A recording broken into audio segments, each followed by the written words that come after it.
Bienvenue au Forum national sur le sport au service du développement et de la paix.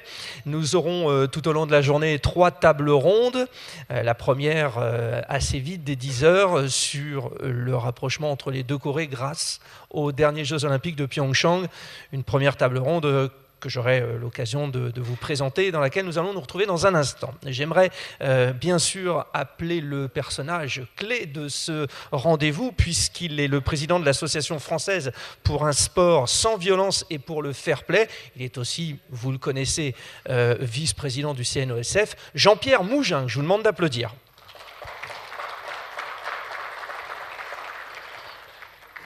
Merci Frédéric. Monsieur le Président du CNOSF qui nous accueille aujourd'hui, cher Denis, Monsieur Guy Dru, membre du CIO, cher Guy, Monsieur Geno Kamuti, président du Comité international du fair play, cher Geno, cher Président,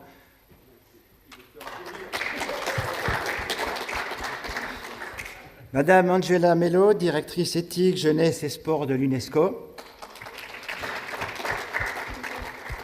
Madame Alexandra de Navacelle, présidente de l'association familiale Pierre de Coubertin et représentante officielle de la famille Coubertin au CIO.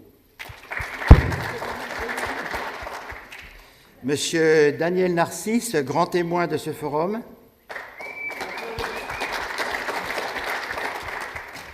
Messieurs les représentants des municipalités de la région parisienne, il y en a quelques-unes avec nous. Monsieur le député de Saône-et-Loire et mesdames et messieurs les représentants des parlementaires, mettez-vous debout. Mesdames et messieurs les intervenants, certains vont nous rejoindre un peu plus tard puisque les tables rondes se dérouleront toute la journée. Messieurs les membres du conseil d'administration de la FSVFP, mesdames, messieurs, bonjour à toutes et à tous. C'est en tant que président de la FSVFP, Association française pour un sport sans violence et pour le fair play, organisateur de ce forum, que je voudrais simplement vous souhaiter à toutes et à tous la bienvenue dans la Maison du sport français, dans l'amphithéâtre Nelson Payou, ancien président du CNOSF, qui nous a accordé, il y a un certain temps, la délégation permanente du CNOSF pour la défense des valeurs du sport et du fair play. Nous inaugurons aujourd'hui une série de conférences sur le thème de la trêve olympique et du sport au service du développement et de la paix, dont c'est demain la journée internationale voulue chaque année par le CIO. Ainsi, jusqu'en 2024, et dans le cadre des Jeux olympiques et paralympiques de 2024, nous organiserons chaque année, à partir de l'an prochain, et en lien avec le COJO de Paris 2024, une conférence internationale sur ce thème du développement et de la paix par le sport. Je tiens particulièrement à remercier pour sa présence aujourd'hui Guy Dru, membre du CIO, et désigné en septembre dernier comme envoyé spécial du CIO auprès de l'UNESCO.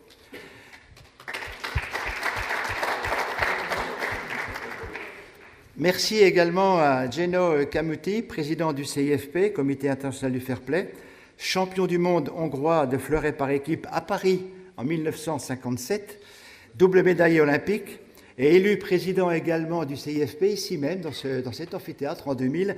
Et donc, merci d'être avec nous aujourd'hui, Président.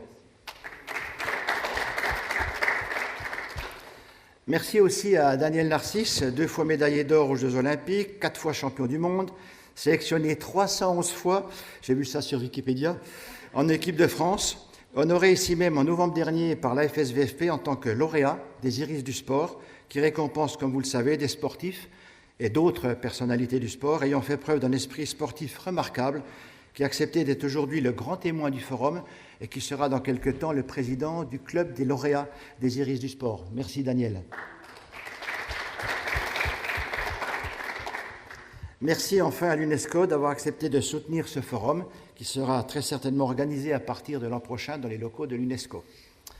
Je remercie également tous ceux qui ont participé à l'organisation de ce forum et tous ceux qui nous ont soutenus pour que ce forum soit un succès. Vous pouvez voir affichés à l'écran les 7 principes du Code du sportif. Je ne sais pas s'ils vont s'afficher pour vous les remémorer. C'est la planche suivante. La voici. Voilà. Ça vous permet de resituer ces 7 principes qui ont été trouvés par un groupe de jeunes scolaires il y a une trentaine d'années. Ça reprend in extenso ce qu'ils ont dit comme étant voilà, le principe de tout sportif, débutant ou champion, ce à quoi ils s'engagent, se conformer aux règles du jeu, respecter les décisions de l'arbitre, n'est-ce pas, M. Vajda, qui est dans la salle, respecter adversaires et partenaires, refuser toute forme de violence et de tricherie, et on en parle beaucoup aujourd'hui malheureusement, être maître de soi en toutes circonstances, être loyal dans le sport comme dans la vie, être exemplaire, généreux et tolérant, 7 belles valeurs qui regroupent en fait, qui recouvrent les 3 valeurs fondamentales du CIO, à savoir l'excellence, l'amitié, le respect, et quelquefois le président du CIO, il ajoute parfois le fair play. Pour conclure mon petit mot d'introduction, je souhaitais vous informer que notre ministre des Sports, Roxana Maracineanu, avait prévu de conclure le forum cet après-midi, mais elle doit se rendre à Bucarest ce soir, donc elle est obligée de modifier complètement son emploi du temps de la journée. Elle m'a dit qu'elle ferait le maximum pour passer nous voir dans la journée, entre d'autres rendez-vous.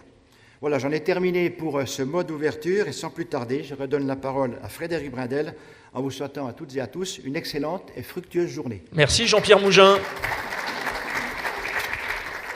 Monsieur le Président qui nous accueille, président du CNOSF, Denis Masseglia, s'il vous plaît, sous vos applaudissements. Merci Frédéric, bonjour à toutes et à tous. Jean-Pierre ayant salué toutes les personnalités, ça m'évitera de les citer les unes après les autres, mais ça me permet aussi de les remercier et pour leur présence, et pour leur engagement, et pour leur participation. Et puis je veux remercier au nom du CNOSF Jean-Pierre, même s'il est le vice-président délégué depuis un certain temps d'ailleurs, pour toute l'action qui a été la sienne, et à travers lui, toutes les équipes de l'Association pour un sport sans violence et pour le fair play, c'est quand même un sigle pas facile à dire, pour leur engagement et l'action qui a été la leur, qui a permis de réaliser ce colloque. Je crois que c'est important de temps en temps de se poser et puis de montrer que le sport, c'est aussi des trains qui sont à l'heure, des trains qui apportent des solutions positives, parce que, pardon de te regarder Frédéric en disant ça, les médias sont davantage intéressés par les trains qui déraillent. Alors, de temps en temps, nous, on a besoin aussi de faire en sorte que les actions positives qui sont les nôtres puissent être valorisées. Et puis, au plus on parle d'actions positives, au plus on prend de la hauteur. Et la hauteur la plus importante, c'est celle qui assure les relations humaines et donc la paix entre les peuples.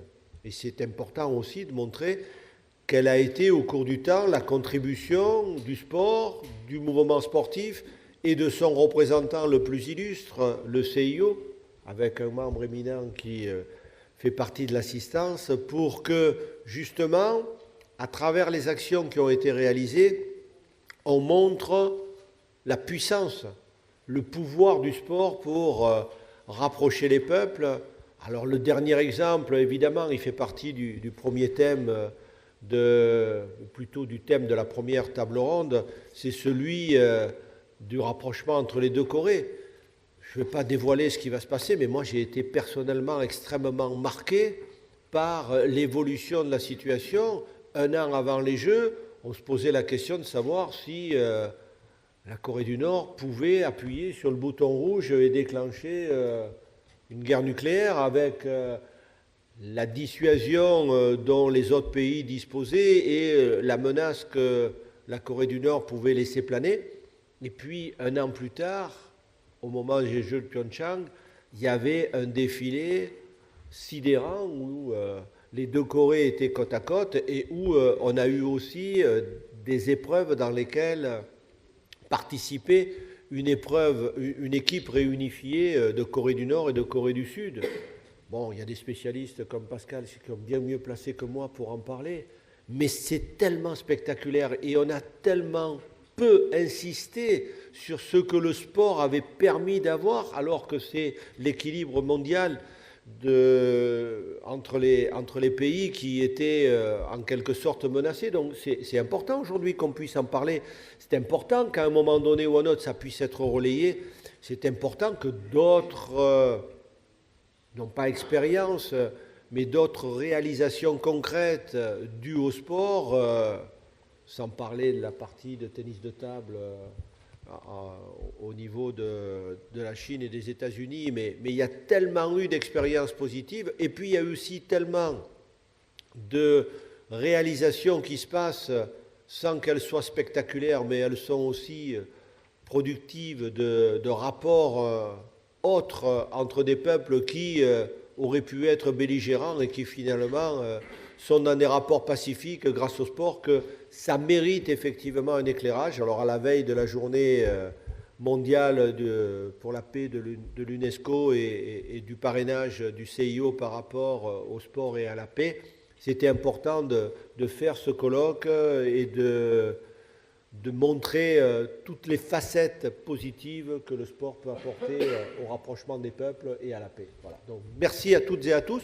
Bravo encore une fois. Et puis, on va faire en sorte aussi de relayer du mieux possible les conclusions de ce colloque. J'essaierai d'être présent à la conclusion cet après-midi. Merci à vous. Merci, Président Denis Masseglia. J'ai une petite anecdote, j'étais mercredi, donc avant-hier, à l'INSEP avec l'équipe de France de lutte qui prépare ses championnats d'Europe, et en discutant avec Zoher El Ouarak qui est hébergé par les États-Unis, il me racontait ô combien il s'investissait dans la rencontre Iran-États-Unis en lutte, qui est devenue finalement une manifestation pour la paix à travers ce combat de lutte, ce qui est vraiment magnifique. Voilà, merci Denis Masseglia encore pour nous accueillir finalement, puisque c'est le principe, et puis nous allons maintenant nous accueillir. Alors tout à l'heure on avait la musique, je me demandais si on allait avoir du Robert Charlebois avec Je reviendrai à Montréal. On ne l'a pas eu, mais je vous chanterai peut-être, parce que 76 évidemment c'est notre champion olympique du 110 mètres haies, mais c'est bien sûr le membre du CIO que je vous demande d'accueillir maintenant, Guy Drut. J'aurai l'occasion de vous représenter un petit peu plus précisément puisqu'on se retrouvera ensemble sur la première table ronde, mais un mot de bienvenue, Guy, s'il vous plaît. Merci. À vous toutes et tous, en vos grades et qualités, comme l'a dit Jean-Pierre tout à l'heure. D'abord, remercier et féliciter d'abord le président du CNOSF, Denis Masseglia, qui accueille ce colloque, et bien sûr également Jean-Pierre Mougin et toutes celles et ceux qui l'ont aidé dans cette initiative. Qui est au cœur, le sport pour le développement et la paix, qui est au cœur des préoccupations à la fois du CIO, bien entendu, des vôtres, mais également de Paris 2024. Et c'est vrai que les exemples sont nombreux. Il suffit de regarder autour. Il y a la trêve olympique, il y a le sport pour la paix. Et j'ai été très intéressé par l'étude que m'a transmise justement Jean-Pierre, qui a été faite courant 2018 auprès de 36 000 personnes sur un plan international. Alors les quotas, vous les connaissez, habituels, de 15 à 65 ans, etc. Mais il découle de cette étude, et sur 36 000 personnes, donc c'est beaucoup plus indicatif qu'un simple sondage d'opinion, que pour 38% d'entre elles, c'est la paix, le sport vecteur de la paix, qui ressort en majorité, et ensuite la promotion du sport et de ses valeurs. Donc nous sommes au cœur du problème, et vraiment Jean-Pierre, je voulais te féliciter et te remercier d'avoir pris l'initiative de ce colloque, parce que ça nous... Et je vous dirais, vous rencontrez... Papillon, tu dis que je ne suis pas là, hein. Je vous raconterai tout à l'heure une anecdote personnelle, parce qu'on aura l'occasion de revenir au cours des tables rondes et au cours de la première à laquelle je participe. Et tant en plus, et j'ai oublié, mais j'aurais dû vous le dire tout de suite, vous avez bien entendu le bonjour de... Il y avait du piano tout à l'heure, maintenant c'est autre chose, c'est de la musique de chambre. Je crois que je vais vraiment chanter Je reviendrai à Montréal alors. Hein, tu vas chanter, Marc, ou pas? Poti donc, de vous transmettre le bonjour, bien entendu, de Thomas Barr, et de vous dire que j'avais été, bien entendu, très honoré de la mission qu'il m'a confiée quand il m'a appelé pour venir le voir l'an dernier à Lausanne, au siège du CIO. Il m'a dit « J'ai besoin de toi ». J'ai dit « Oui, pas de problème, à disposition ». Et donc, il m'a confié cette mission comme étant intervenant et référent du CIO auprès de l'UNESCO. Alors, je vous avoue franchement qu'au départ, je pensais que c'était plus ou moins, et surtout de ce qu'on me disait, que c'était plus ou moins honorifique, mais pas du tout. Pas du tout, parce qu'il y a un vrai travail. J'ai rencontré, et j'en vois ici quelques-uns, des gens actifs, responsables, et qui avait à cœur de défendre les mêmes valeurs que le CIO, par le biais du sport et pour l'éducation, la santé, etc. Et mon premier objectif au sein de cette mission, pour cette mission, c'est de faire en sorte d'inscrire l'esprit olympique. Alors, à travers l'esprit olympique, c'est bien entendu l'idéal olympique et tout ce que représente l'olympisme, au patrimoine immatériel de l'UNESCO. D'abord sur un plan national, bien entendu, et ensuite sur un plan international. C'est la raison pour laquelle j'ai eu le plaisir de prendre contact avec plusieurs comités olympiques nationaux étrangers et responsables de l'UNESCO étrangers pour faire en sorte que cette reconnaissance, qui sera quelque chose d'assez extraordinaire pour le CIO, cette reconnaissance puisse avoir lieu au mieux en 2021 et au pire en 2022. J'en arrive maintenant, pourquoi je suis tellement attaché, je me suis posé la question souvent, pourquoi je suis tellement attaché à ce respect, à ce rapprochement des peuples et à ce respect de l'individu à travers mon action, toute l'action que j'ai eue dans l'Olympique. Parce que c'est tout simple, et c'est ce qu'il y avait tout à l'heure là sur les quelques réflexions sur le code sportif qui avait été fait par des jeunes il y a quand même maintenant plusieurs années. Savez-vous ce qui s'est passé en 1976, le 28 juillet 1976? Si moi je vous pose la question, vous allez me répondre, tout à l'heure on en a parlé, Montréal. Mais il n'y a pas eu que ça en France. Le 28 juillet 1976, à 22h50 heure locale, c'est vrai que une grande partie de la presse nationale avait les yeux tournés vers Montréal et vers le 110 mètres haies. Mais il y a eu aussi quelque chose d'autre. Le 28 juillet, tôt le matin, qui s'est passé à Marseille, en 1976. Et ça, vous ne vous souvenez pas de ce que c'était. Et pourtant, c'est quelque chose qui a été important. C'est la dernière exécution capitale qui a eu lieu en France. C'était l'exécution de Christian Ranucci à Marseille, au Baumette, pour le meurtre, dont chacun se souvient de l'affaire. Et j'ai appris ça des années plus tard. Et ça m'a vraiment troublé, quoi. Ça m'a vraiment troublé parce que, et c'est peut-être parce qu'à l'époque, j'étais plutôt favorable à la peine de mort. Et c'est cette découverte qui m'a orienté sur justement d'être un farouche partisan après de l'abolition de la peine de mort. Et je vous livre cette réflexion. Faites la vôtre et réfléchissez un petit peu sur justement quand on fait du sport, le rapprochement des peuples, le respect de la règle, le respect tout simplement, le respect de l'individu, le respect des autres, c'est quelque chose de très important à mes yeux et qui peut illustrer aussi un petit peu le cœur de ce colloque d'aujourd'hui, parce que le village olympique et Jean-Claude Killy, pour lequel j'ai vous le savez, une affection un peu particulière et entière, a une phrase magnifique au Danemark, à Copenhague, en 2009, lors du congrès de 2009, quand il a dit on dit souvent que le monde est un village, le village olympique, lui, c'est le monde. Et je crois que ça aussi, le village olympique, c'est quand même le seul endroit du monde où, pendant 15 jours, et le village paralympique par la suite de la même façon, pendant quelques semaines, vous allez avoir des gens du monde entier, de conditions différentes, d'origines différentes, de confessions différentes, mais qui s'entendent, pour lesquels il n'y a aucun problème, parce qu'ils respectent tout simplement la loi olympique et l'idéal olympique. Ils se parlent, ils s'amusent, et il n'y a aucun problème. Et ça, c'est quelque chose aussi de fondamental, et c'est l'une des raisons qui font que j'ai accepté, je suis très active avec l'UNESCO pour promouvoir cet esprit olympique, cet idéal olympique, parce que je suis sûr que ce n'est pas la solution, mais c'est certainement l'une des solutions pour parvenir à ce que l'on souhaite les uns et les autres, c'est-à-dire un retour à des jours meilleurs de par le monde. Merci. Merci Guy Drude, on se retrouve dans quelques minutes pour évoquer la question des deux Corées. J'allais dire aussi merci monsieur l'ancien ministre, puisqu'on a évoqué la question politique. Comme ça, on avance dans la présentation générale que j'ai prévue.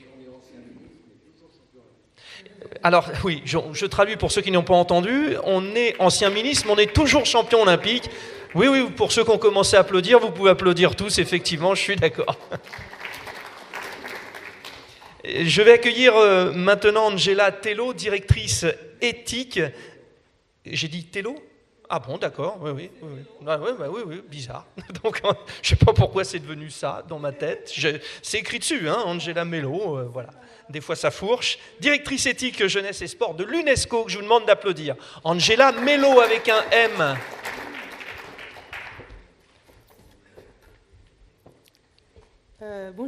Bonjour tout le monde, mesdames et messieurs. Je vous demande votre indulgence et patience parce que j'ai un discours un peu long, mais c'est un discours formel et c'est comme ça qu'on fonctionne à l'UNESCO quand on est invité à livrer un discours. Mais peut-être j'aurai des choses à vous transmettre. Donc je vous demande votre patience. Tout d'abord, je souhaiterais remercier l'Association française pour un sport sans violence et pour le fair play, le Comité national olympique et le sportif français, ainsi que le ministère français des Sports, d'avoir organisé ce forum dont le sujet est si cher à l'UNESCO. C'est un plaisir et un honneur d'être parmi vous aujourd'hui pour partager la vision de l'UNESCO en matière de sport au service du développement et de la paix. Le sport, en tant que promoteur de la paix, est un concept qui remonte à la Grèce antique. Pour toute la durée des Jeux olympiques, la trêve Etchekeria était établie et le conflit armé s'est transformé en compétition pacifique. Aujourd'hui, grâce à la collaboration des Nations Unies, le Comité international olympique, cette tradition ancienne, est rétablie. Depuis 1993, une résolution des Nations Unies, renouvelée à chaque édition des Jeux olympiques et paralympiques, engage les États membres à respecter la trêve. Cette démarche contribue à renforcer la perception que les sociétés contemporaines ont du sport comme porteur de valeurs pour la construction du monde entier. Les valeurs transmises par le sport sont universelles. Le sport a un langage universel. En effet, le sport a cette capacité de dépasser les frontières, qu'elles soient géographiques, politiques, sociales et culturelles, de consolider les liens sociaux et de contribuer à la création de sociétés inclusives. Les valeurs telles que l'équité, l'inclusion et le respect sont essentielles au développement des jeunes, leur permettant d'être responsables, engagés, actifs et de participer pleinement dans la société. Également, les valeurs telles que le travail d'équipe, la discipline, l'excellence, la responsabilité et l'intégrité facilitent l'acquisition de compétences générales et spécifiques, augmentant leurs chances de trouver un emploi. Je saisis cette occasion pour féliciter le travail mené en ce sens par le mouvement sportif et notamment le Comité international olympique pour son programme d'éducation aux valeurs olympiques. L'UNESCO, avec son mandat unique dans l'éducation et en tant qu'agence spécialisée des Nations Unies, chef de file pour l'éducation physique et le sport, est engagée dans la promotion des valeurs du sport pour contribuer à une éducation de qualité.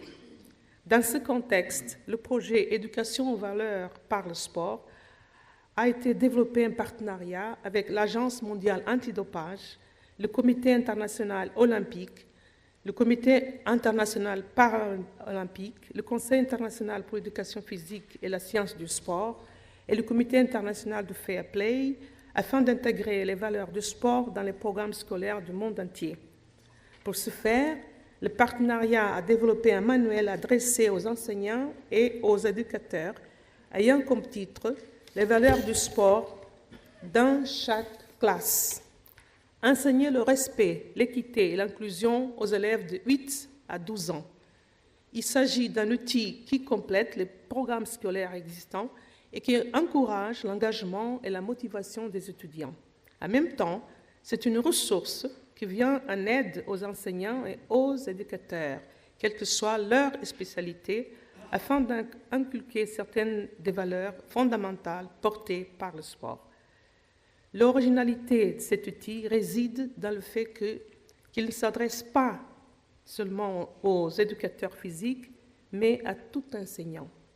Le manuel se base sur les résultats d'une recherche menée par l'Association internationale des écoles supérieures de l'éducation physique, dont le contenu a ensuite été révisé par une équipe de spécialistes internationaux.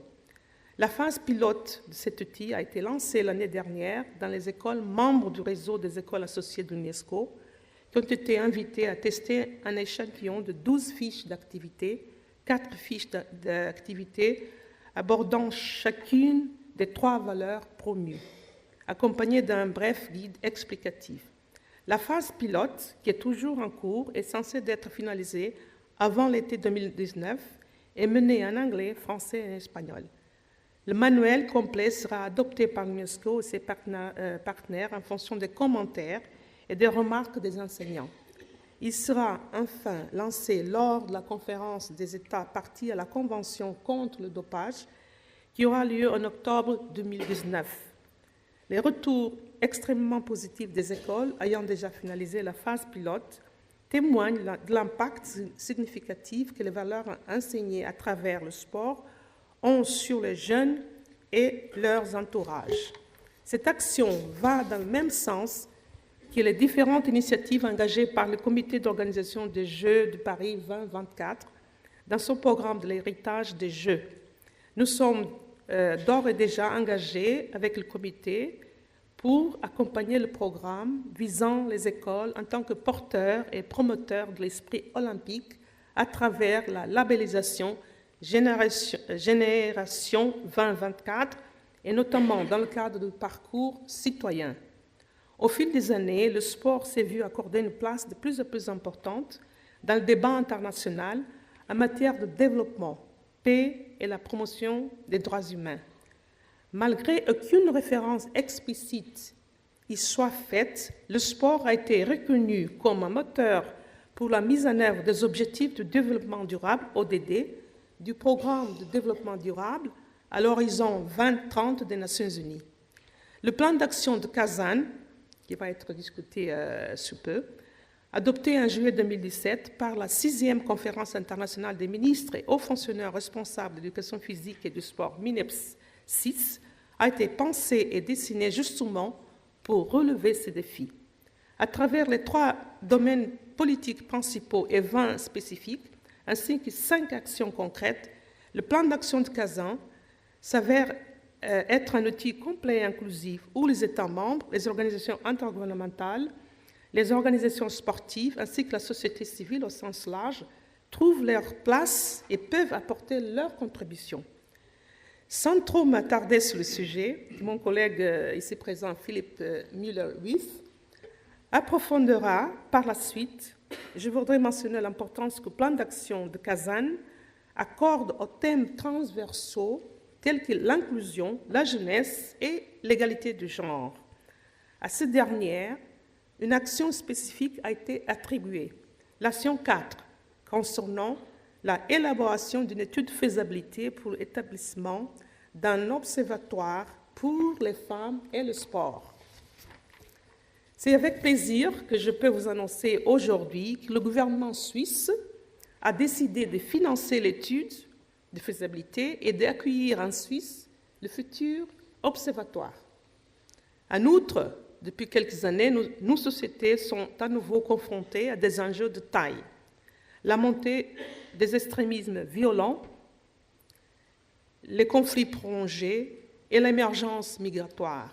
Ceci a fait en sorte que les solutions alternatives et innovantes soient recherchées et mises en œuvre. Le sport peut et doit faire partie de ces solutions.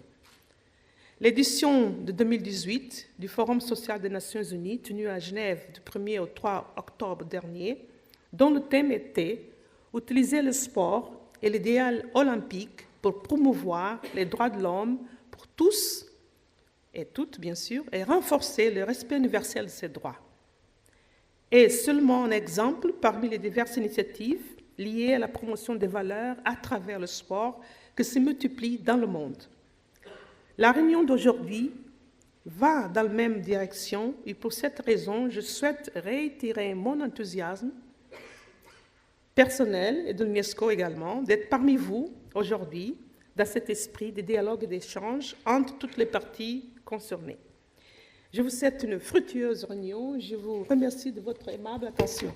Merci Angela Mello, directrice éthique, jeunesse et sport de l'UNESCO. Nous parlions tout à l'heure des trains qui arrivent à l'heure et de ceux qui sont en retard et que les médias ne parlaient que de ceux qui sont en retard. J'ai commenté pendant 20 ans ces matchs, leurs matchs, et je n'ai eu l'occasion de parler que des trains qui arrivent à l'heure, puisque c'est simple, avec eux, c'est toujours la bonne nouvelle et la bonne victoire. Daniel Narcisse est champion du monde, champion d'Europe, champion olympique, ancien meilleur joueur du monde, champion de France, vainqueur du championnat allemand, la Bundesliga, où tous les Allemands l'appelaient Air France. Quel beau symbole aussi de l'évolution, de la paix, puisque c'est ça également. Alors avec une présentation comme ça, mon cher Daniel, on y va, c'est parti, Daniel Narcisse.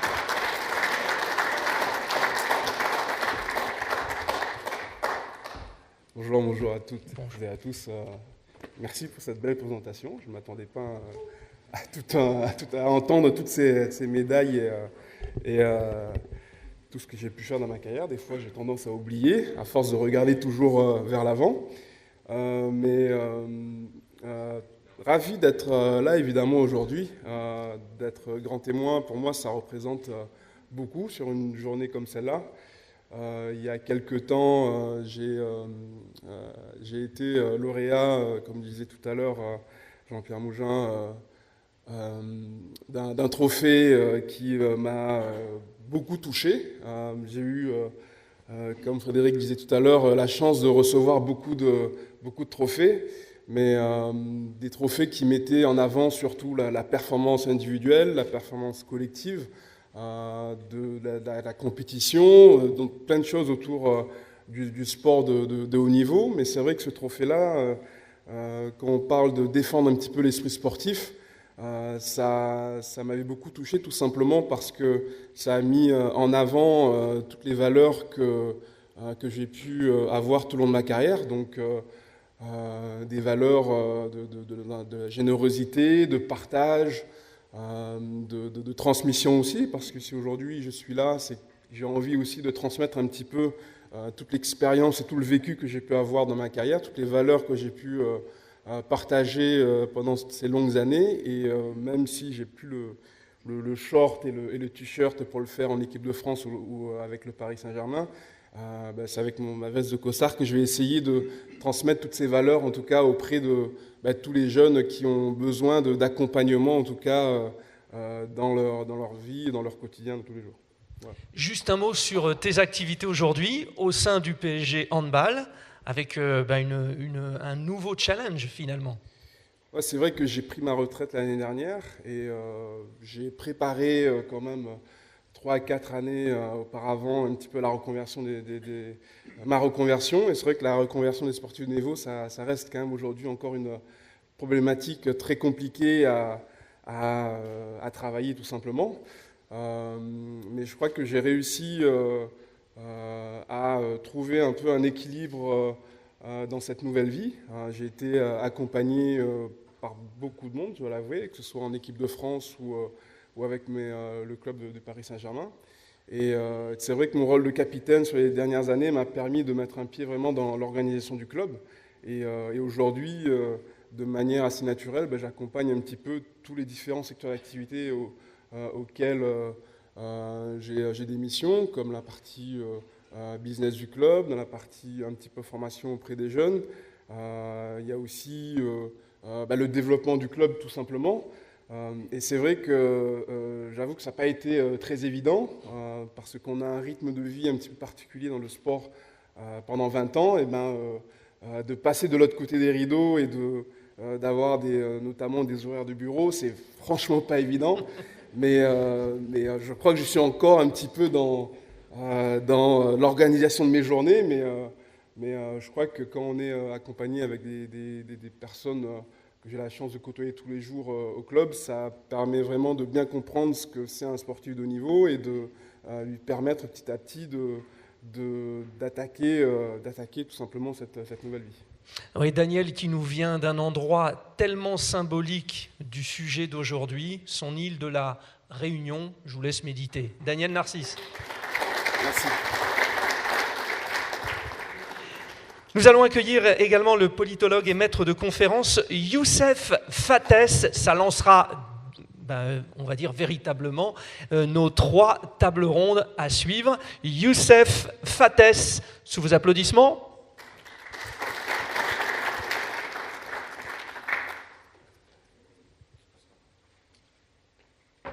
Alors on a dû à chaque fois régler les micros, parce que quand on passe derrière Daniel Narcisse, forcément, on passe derrière Air France. Donc on s'est envolé, atterrissons. Voilà. Oui, bonjour. Monsieur le Président Mangin, Monsieur le Président du CNOSF, très honorable assistance. Je ne vais pas citer toutes ces personnalités qui ont été effectivement citées par Monsieur le Président Mangin. Je suis très honoré aujourd'hui d'intervenir avec vous. J'avais prévu un texte, bien sûr, d'universitaire, mais je ne vais pas vous infliger la lecture de ce texte et je vais essayer de le ramasser en quelques idées centrales. Aujourd'hui, le thème de mon intervention est la trêve olympique. Bien sûr, il faut remonter à l'histoire et c'est nécessaire pour nous d'avoir, comme on dit, un recul pour dire quels sont les éléments qui nous rattachent effectivement à ce concept de trêve olympique.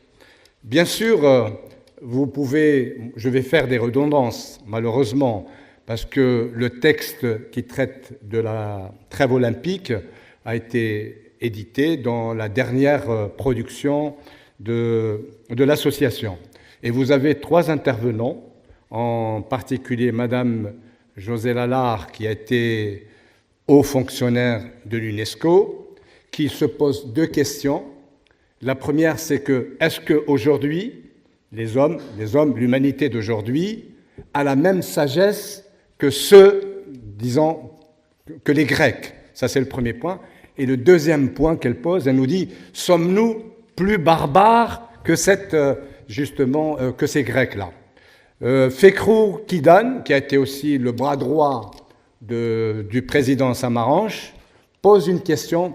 Dans la lecture que j'ai faite, il accorde la paternité, si vous voulez, de la liaison, de la prise en charge de la trêve olympique par l'ONU en 1993, d'ailleurs, ce qui a été aujourd'hui rappelé par la représentante de l'UNESCO, que l'ONU, qui est une institution bien sûr internationale qui, dans l'objectif ultime est la paix, a pris en charge, enfin disons, cette liaison entre le sport, les Jeux Olympiques et cette institution. Mais et puis nous avons, pardonnez-moi, une 3e intervention de M. Ramonel, qui est représentant du ministère, qui nous dit qu'il y a un mouvement de va-et-vient dont ils se nourrissent, donc c'est-à-dire la paix des peuples et les Jeux. Donc on voit une sorte de relation, j'allais dire pas conflictuelle, mais vraiment très attachée entre ces 2 éléments. Mais après avoir situé ce problème, j'aurais souhaité faire un rappel. C'est une redondance, c'est très connu, vous allez me dire, c'est des redites. Oui, il faut remonter à la Grèce antique. Et puis, on a retenu une date. Bien sûr, je ne vais pas remonter à toutes les interprétations des Jeux Olympiques, parce que là aussi, les historiens, là, ils sont assez libres, peuvent dire ou rattachent ces Jeux à des sagas, à des légendes, à des points de vue, etc. Et donc, parfois, il y a des confusions. Et chacun peut faire la lecture qu'il veut de cette trêve olympique. Disons une chose, ce qu'on a retenu, c'est que même de Coubertin fait remonter les jeux, donc les pratiques physiques compétitives, bien sûr, qui n'ont pas les mêmes, les mêmes objectifs que ceux d'aujourd'hui, parce que les Grecs savaient, les jeux étaient surtout essentiellement religieux, et c'est ce qui va leur permettre aussi, grâce à la trêve olympique, de faire l'union, la nation, si vous voulez, la reconnaissance de l'esprit helléniste et aussi l'unification de la Grèce. Alors je disais que cette guerre, enfin la guerre entre les cités grecques existait très très tôt, et donc à partir de 880 avant Jésus-Christ, il y a, entre guillemets, une tentative de réfléchir à comment arrêter cette guerre entre les cités et comment effectivement réunir le peuple hellénique. Et c'est donc, je vais bien sûr citer le roi d'Élide, Éphitos, qui est consterné par cette guerre intestine et qui va il va interroger la Pythie à Delphes pour essayer de lui demander une solution. Et la Pythie, bien sûr, lui dit, si vous voulez effectivement résoudre ce problème-là, il faut, entre guillemets, rétablir les Jeux olympiques. À ce moment-là, les Jeux olympiques sont rétablis et on décrète une trêve entre les cités, entre Sparte et les autres États disons, grecs. Et à ce moment-là, on met en place cette trêve et il y a une sorte d'armistice, de cessez-le-feu, dirons-nous, entre les Grecs. Et elle devient, bien sûr, une trêve sacrée. Alors, une observation. Cette trêve-là va permettre, bien sûr, la lutte pacifique entre les États grecs et elle va permettre, comme je l'avais dit tout à l'heure, la reconnaissance de l'unité grecque. Et je passe un peu sur le déroulement et la mise en place de cette trêve, et on peut dire qu'il y a naturellement une sorte d'accord entre les cités pour que, bien sûr, les soldats arrêtent la guerre et on continue les compétitions. Alors, mais malheureusement, cet esprit olympique va plus ou moins être, décadent. Alors, bien sûr, quand la fin de la Grèce arrive, il y a une deuxième période, c'est la période donc romaine, et nous savons tous, à travers, je ne sais pas, vous avez dû voir le film Gladiator, comment l'activité physique qui était naturellement, tournée sur un certain nombre d'objectifs, qu'ils soient bien sûr physiques, éducatifs ou militaires, devenir probablement le cirque. Et nous avons un excellent ouvrage d'un historien qui s'appelle Paul Venn, c'est Le pain et le cirque, et le cirque devient un élément pour anesthésier, entre guillemets aujourd'hui, diront les peuples, les laisser dans leur béatitude. Et à ce moment-là, effectivement, il y a une sorte de décadence de ces jeux. Et vient la troisième période, c'est que comment les jeux vont être éliminés, et ça, à ce moment-là, c'est bien sûr un empereur, l'empereur romain Théodose Ier, qui, naturellement, va interdire, il se convertit au christianisme, et le christianisme, alors il va faire un serment d'éliminer les jeux, et ils sont complètement, naturellement, ils disparaissent. Vient la période, bien sûr, grâce à Coubertin, la renaissance des Jeux olympiques et la remise en place de cette trêve olympique. Alors, naturellement, dans la charte olympique, vous le savez, et là je ne vais pas trop m'attarder, il va y avoir, une tentative de remettre cet esprit pacifique de compétition entre les peuples. Alors, malheureusement, là aussi, la trêve ne sera pas totalement respectée et nous avons, je ne vais pas faire l'énumération des différents conflits, qu'ils soient politiques, économiques ou autres, et nous avons l'intrusion, des problèmes politiques dans l'arène olympique. Alors, je parle 36, la guerre froide en 56, les problèmes du Ganefo en 63, Munich, Montréal, les boycotts, etc. Donc on voit bien à travers ça que malheureusement le sport ne vit pas d'une manière générale dans une tour d'ivoire, à l'abri de toutes les pollutions, de tous les problèmes de la cité, de la société. Donc aujourd'hui, c'est aussi lui faire porter une lourde responsabilité que de l'imaginer capable d'unifier les peuples et, j'allais dire, les communautés. Oui, moi je suis d'accord avec monsieur le ministre Guy Dru qui nous dit, oui, il est une solution, mais il n'est pas la seule des solutions. La vraie solution, effectivement, c'est, comme on le veuille ou non, c'est l'ONU, dont le but essentiel est de lutter pour la consolidation de la paix. Le sport, il est vrai, il est une occasion, naturellement, de développer la paix, le fair play, le respect de la règle, l'entente entre les peuples et les jeunes, mais en aucun cas, pardonnez-moi peut-être, il n'est la seule solution. Alors, bien sûr, aujourd'hui, que faire ? Que faire ? C'est que le problème de la trêve olympique ne doit pas intéresser uniquement les Jeux olympiques. Il peut être élargi à d'autres compétitions telles que les Jeux régionaux, les Jeux de la francophonie, les Jeux africains, etc. Pour terminer, je dirais personnellement que le sport n'est pas la panacée.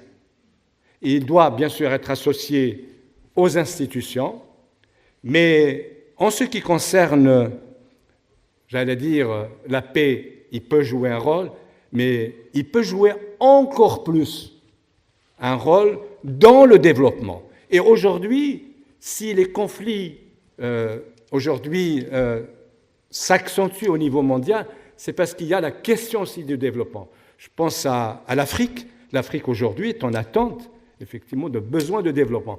Et le sport, d'une manière générale, peut participer à l'amélioration des indicateurs du développement humain durable. Et je vous remercie. Youssef Fattès, politologue, maître de conférence. Merci beaucoup.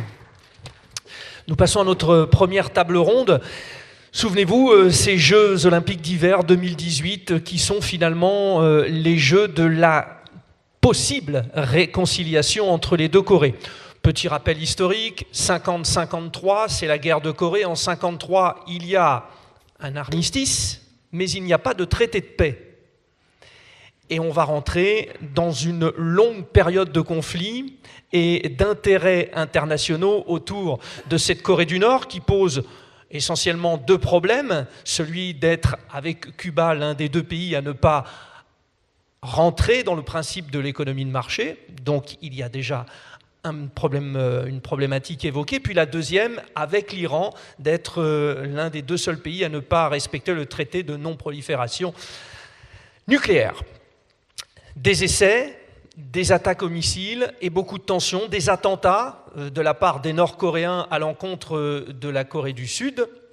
Et puis arrivent ces Jeux olympiques dans un contexte volontairement assagi, puisque la Corée du Sud organise à Pyeongchang, ça ressemble à Pyongyang, la capitale de la Corée du Nord, mais c'est Pyeongchang, non loin de la Corée du Nord, la Corée du Sud.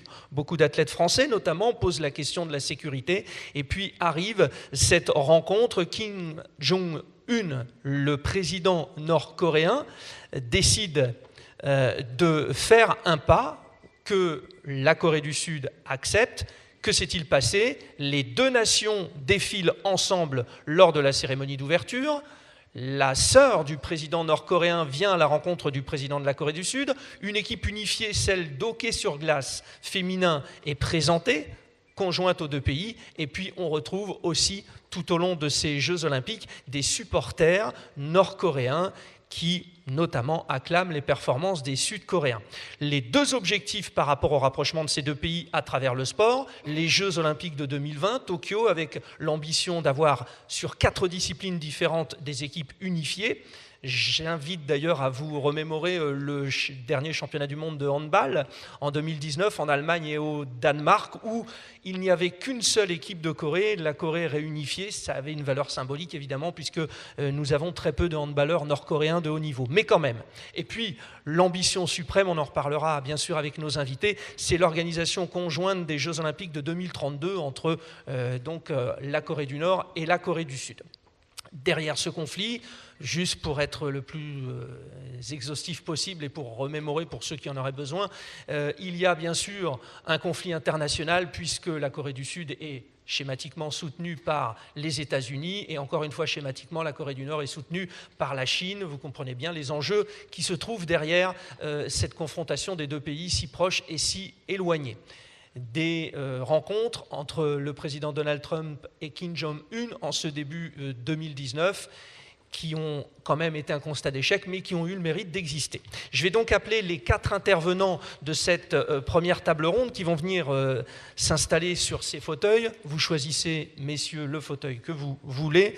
Je vous demande juste de me laisser celui-ci, comme ça je me ferai une petite pause. Je vais donc accueillir... Alors, on l'a déjà présenté tout à l'heure, je ne vous redis pas donc qu'il est champion olympique, mais aussi vice-champion olympique, d'ailleurs, du 110 mètres haies, parce qu'il y a 76, mais il y a aussi 72. Ministre sous le gouvernement Juppé, le Meldois que je suis, n'oublie pas qu'il a fait ses débuts non loin du maire de Coulommiers, qu'il avait toujours plaisir à interviewer, député évidemment, et puis membre de la commission des affaires publiques et du développement social par le sport du CIO. Il vous l'a dit tout à l'heure, il est chargé d'obtenir l'inscription de l'esprit olympique au patrimoine immatériel de l'UNESCO. Guy Drut.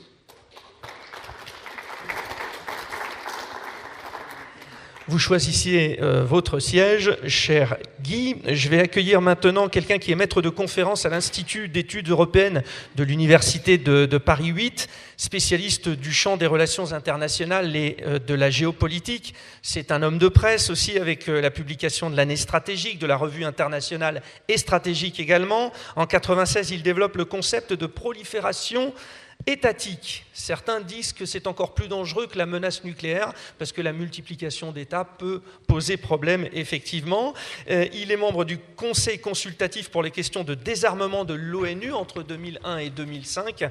C'est quelqu'un qui a également été conseiller ministériel, Jean-Pierre Chevènement, Pierre Jox, on parle bien sûr du ministère de la Défense et de l'Intérieur.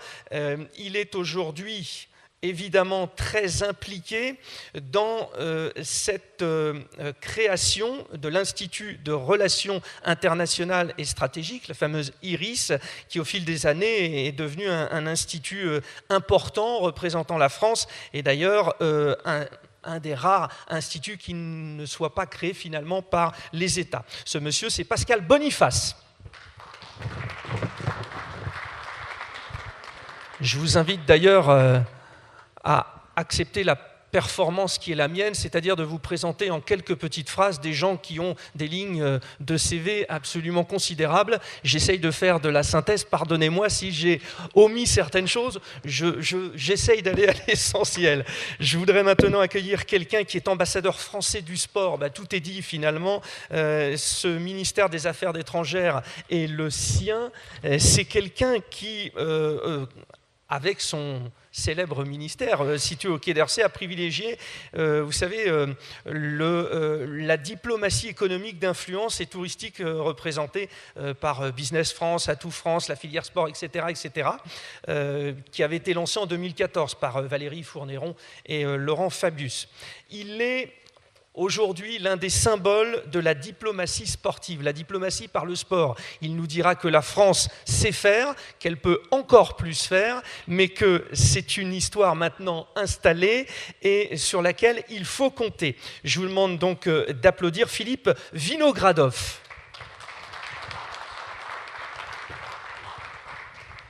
Nous avons parlé tout à l'heure avec Angela Mello de ce fameux MINEPS, de le plan d'action de Kazan, qui a donc été finalement le regroupement des ministres des sports du monde entier. Et ce monsieur a présidé l'élaboration de cette déclaration. Il est également au cœur des travaux de l'UNESCO, à travers le sport. Il s'occupe également des partenariats avec le monde des affaires depuis 2012 en tant que responsable du sport. Il est le secrétaire du comité intergouvernemental pour l'éducation physique et le sport depuis 2012. Voilà beaucoup de belles actions également par rapport à l'UNESCO, par rapport à la question politique dans le monde entier. Philippe Müller-Wirth.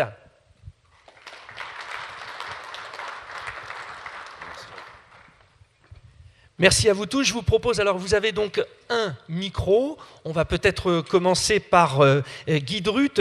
Je vais vous demander, c'est l'habitude, hein, c'est celui qui court le plus vite en général qui parle le premier.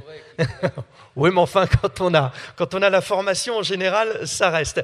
Une réaction déjà générale sur cette belle histoire du rapprochement des deux Corées sur les JO de Pyeongchang. C'est un exemple de ce que peut faire le sport, bien qu'il faille que nous restions quand même assez vigilants pour voir les intentions des uns et des autres. Mais c'était, je crois, nécessaire de la part du CIO et de la part de Thomas Bach d'entamer le maximum de négociations et d'avoir une réelle action pour le rapprochement de ces deux pays. Tout à l'heure, Denis Massieglia a commencé à citer quelques exemples. Ils sont multiples. Il a parlé de la partie de ping-pong entre Mao Tse-tung et Richard Nixon. Mais ce qui me vient à l'esprit et qui a été quand même assez fantastique, c'est l'action de Nelson Mandela. Et pour le rapprochement des peuples, justement, au niveau de l'Afrique du Sud. Et moi, j'ai été victime en mon temps. On n'avait pas le droit d'aller courir en Afrique du Sud. Et Dieu sait pourtant, il faisait un maximum d'efforts, parce que je me souviens que le prix pour une course qu'on m'avait proposée, c'était un diamant. Mais bon, je suis resté... Ça a pu plaire à certains. Oui, mais je suis resté dans le Nord. J'ai préféré les gaillettes aux... Les gaillettes, c'est les morceaux de charbon, hein, pour ceux qui l'ignoreraient. Donc c'est comme ça. Donc il y a une réelle volonté olympique de procéder, de se servir justement du sport et des Jeux olympiques en particulier pour rapprocher les peuples. Et en cela, je voudrais quand même rappeler, parce que il est normal que nous soyons tous redevables au baron Pierre de Coubertin d'avoir rénové les Jeux olympiques au début du siècle dernier, ou même à la fin du siècle encore précédent. Mais je crois aussi qu'il nous faut avoir un regard particulier, et j'ai pensé à ça quand M. Fattès a parlé de Fekro Kidan, de l'action de Juan Antonio Samaranch, parce que 93, c'est lui qui était président, et c'est lui qui a remis au goût du jour, avec l'ONU bien entendu, cette trêve olympique. Et maintenant, avant c'était tous les 4 ans, mais maintenant que les Jeux d'hiver et les Jeux d'été sont décalés, c'est tous les 2 ans. Donc tous les 2 ans, il y a un vote qui est largement suivi, largement soutenu au sein de l'ONU pour justement cette trêve olympique. Et c'est lui qui aussi, étant donné qu'il avait à l'époque des relations amicales avec Federico Mayor, qui était comme lui catalan, et ils en parlaient souvent, et c'est lui qui a eu l'initiative au début des années 2000 de remettre sur pied comment dirais-je, le rapprochement entre l'UNESCO et le CIO pour défendre les mêmes valeurs. Donc, on en revient toujours au même, quoi.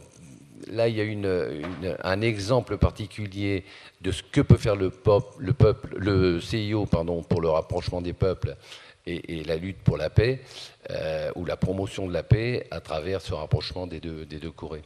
Ça donne des idées à la France pour 2024 de s'engouffrer justement dans ce travail.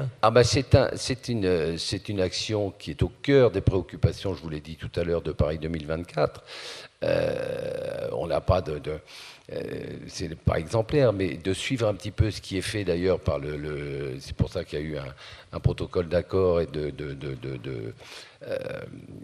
qui a été signé entre le COJO de Tokyo 2020 et le COJO Paris 2024, d'avoir des actions toujours au cœur de notre action et de par des faits et régulièrement, tout ce qu'a dit tout à l'heure Jean-Pierre Mougin, à travers l'organisation annuelle jusqu'en 2024 et peut-être après, de colloques de ce style pour justement rappeler l'attention des uns et des autres et formaliser peut-être, et à travers des tas et moi tout à l'heure j'étais avec Philippe Wirth qui est à côté de moi assez souvent au sein de l'UNESCO. J'étais aussi pour l'éducation à travers ce qu'on fait. C'est une proposition ça de Paris 2024, c'est la création de la semaine olympique et paralympique, la SOP.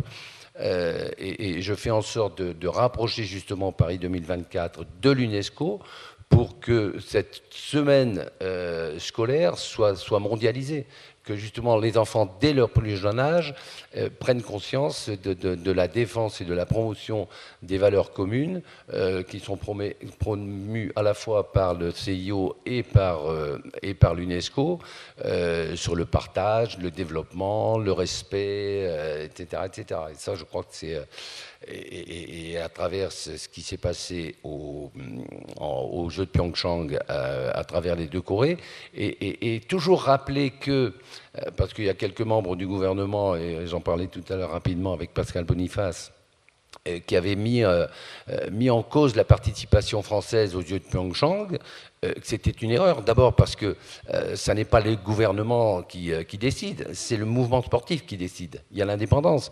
Rappelez-vous qu'en 1980, pour les Jeux de Moscou en 1980, le président de la République et le gouvernement français n'étaient pas favorables à ce qu'il y ait une représentation française à Moscou. Mais à l'époque, l'un des prédécesseurs qui était Collard, Monsieur Collard, avait tenu bon, et il y a eu une équipe française. Jamais la France n'a boycotté les Jeux Olympiques, quels qu'ils soient, que ce soit ces derniers temps à Moscou en 80 ou à Los Angeles en 84, quand il y a eu la réponse du berger à la bergère qui sont passés à Los Angeles, parce que c'est une initiative sportive. Et c'est tout. Et c'est dans ce sens-là où nous sommes forts, et il faut que nous renforcions justement cette force de persuasion, et ça peut se faire à travers l'UNESCO, à travers l'ONU et à travers nos actions respectives. Je vais rester un petit peu avec vous encore sur cette notion... Peut-être que je sois plus bref. Non, c'est très bien. On a du temps. Alors effectivement, vous avez tous compris qu'on avait un petit peu pris du temps sur la première partie, mais j'aimerais creuser avec chacun d'entre vous avant d'aller voir Pascal Boniface. Mais est-ce qu'il y a justement des consignes de communication données aux athlètes français quand, par exemple, ça a pu se produire en Corée, il y a un contexte géopolitique particulier. Est-ce qu'on briefe les athlètes français ? De mon temps, ça n'existait pas. Il n'y avait pas de... Je connais personne qui aurait pu me briefer à ce moment-là. On a bien compris ça. Mais je pense que oui. Sur ce que vous je dites, pense que maintenant, oui. Brief, non. Mais il y a les fameux EDL, les éléments de langage, qui sont certainement distribués, et avec une distribution au niveau des athlètes en leur disant attention, évitez de faire ceci, évitez de faire cela, parce que ça peut représenter pas un danger, mais un problème. Alors, vous parliez de boycott, on va passer le micro à Pascal Boniface. Je vous rappelle bien sûr que d'ailleurs la Corée du Nord avait boycotté les Jeux Olympiques de 88 à Séoul. Vous êtes directeur de l'IRIS, Pascal Boniface. Je voudrais déjà vous demander une réaction affective sur ce qui s'est passé à Pyeongchang, déjà. Bon, affective et rationnelle, ça a été effectivement un moment formidable, et ce qui montre tout ce que le sport peut faire, et en même temps, il faut voir également tout ce qu'il ne peut pas faire. Le sport, c'est un instrument, c'est pas une baguette magique. Mais si on se remet dans le contexte, il faut voir où on en était en 2017. Effectivement, il y a eu des déclarations malheureuses qui étaient un petit peu contre-productives de dire que peut-être qu'on n'aurait pas le courage d'aller, que la délégation française n'irait pas au jeu s'il y avait des problèmes, ce qui est peut-être pas la plus adroite des déclarations. Mais pourquoi cette déclaration? C'est qu'à ce moment-là, il y avait de part et d'autre, du côté nord-coréen et du côté américain, des menaces de guerre. Et que chacun jouait à savoir qui avait le plus gros bouton nucléaire, si on était à ce stade de déclaration de la part aussi bien de Kim Jong-un que de Donald Trump. Et en fait, je compléterai votre propos, c'est pas tellement le fait que la Corée du Nord soit l'un des derniers pays à ne pas avoir une économie de marché. Le problème, c'est que c'est le dernier pays au monde à être totalitaire, dans lequel il n'y a ni liberté individuelle, ni liberté collective. Il y a des régimes autoritaires dans le monde. Mais un régime qui impose, y compris la façon de s'habiller, les loisirs qui sont possibles, il y en avait plusieurs du temps de la guerre froide. Aujourd'hui, la Corée du Nord est le dernier. Donc c'est vraiment cette spécificité qui est très importante. Et effectivement, il y a de part et d'autre des déclarations incendiaires qui faisaient que l'on pouvait craindre que ça dérape, même si la dissuasion joue. Même si, en fait, pourquoi les États-Unis n'ont jamais attaqué la Corée du Nord, c'est parce qu'elle a l'arme nucléaire. Et si Saddam Hussein avait eu l'arme nucléaire, il n'y a pas eu la guerre d'Irak en 2003. Donc c'est pour ça aussi, Donald Trump, vous vous rappelez, s'était moqué d'un enfant qui, à 7 ans, croyait encore au Père Noël. Donald Trump en a 73, mais lui aussi croit encore au Père Noël s'il pense que Kim Jong-un va renoncer aux armes nucléaires. Il n'y renoncera jamais, c'est son assurance vie, c'est la seule façon pour lui d'être encore au pouvoir. Et en fait, ce qui s'est passé, c'est là où le sport a fait quelque chose que rien d'autre pouvait faire. La Corée du Sud, comme l'avait rappelé, est protégée par les Américains. Et en même temps, le nouveau président, le président Moon, voulait adopter une politique de rapprochement. Un peu comme Willy Brandt, en son temps, avait fait avec l'Allemagne de l'Est, un peu comme son mentor, Kim Dae-jung, l'avait fait dans les années 2000. Il voulait se rapprocher alors que Donald Trump lui poussait à la confrontation. Comment faire quand vous êtes protégé par un pays auquel vous devez beaucoup, mais dont vous contestez la ligne de confrontation? Comment faire pour se rapprocher? Le président Moon ne pouvait pas dire « je vais faire un sommet avec Kim Jong-un », ça ne serait pas passé politiquement. Il ne pouvait pas dire « je vais faire une déclaration, etc. » Mais les Jeux Olympiques, ça lui a fourni un formidable prétexte. De son côté, Kim Jong-un cherchait aussi une porte de sortie de cette crise parce qu'il savait très bien qu'il ne pouvait pas aller au bout de la confrontation. Donc les Jeux Olympiques ont offert une porte de sortie de crise à des acteurs qui cherchaient cette sortie, mais qui ne la trouvaient pas. Et ensuite, s'il y a eu le sommet dont vous avez parlé à Singapour, c'est parce que les deux Corées, s'il y a une guerre, c'est les deux Corées qui souffrent. S'il y a une guerre, il n'y a pas de Corée du Nord, il n'y a pas de Corée du Sud, il y a une Corée qui est détruite, de part et d'autre. Et c'est pour cela que le président sud-coréen avait à la limite plus de méfiance par rapport à Donald Trump, par rapport au sentiment qu'il voulait entraîner son pays dans une confrontation qu'il ne voulait pas. Et en fait, les Jeux Olympiques ont imposé à Donald Trump d'adopter une politique moins confrontative et de dire, puisque finalement les deux Corées se parlent et il y a, sans sommet, mais il y a une présence nord-coréenne, une équipe commune, des supporters peut-être un petit peu choisis, mais en tous les cas des Nord-Coréens qui arrivent en Corée du Sud, eh bien Donald Trump, qui n'aime pas être pris de court, ne pouvant pas être à l'initiative du mouvement, en a faim d'être l'organisateur et donc a voulu faire cela. En même temps, il ne faut pas se tromper. Donc, les Jeux Olympiques ont permis de faire baisser la tension et on ne parle plus aujourd'hui de guerre nucléaire. En même temps, ce n'est pas les Jeux Olympiques qui vont faire que la Corée du Nord va devenir démocratique, ni qu'elle va renoncer aux armes nucléaires.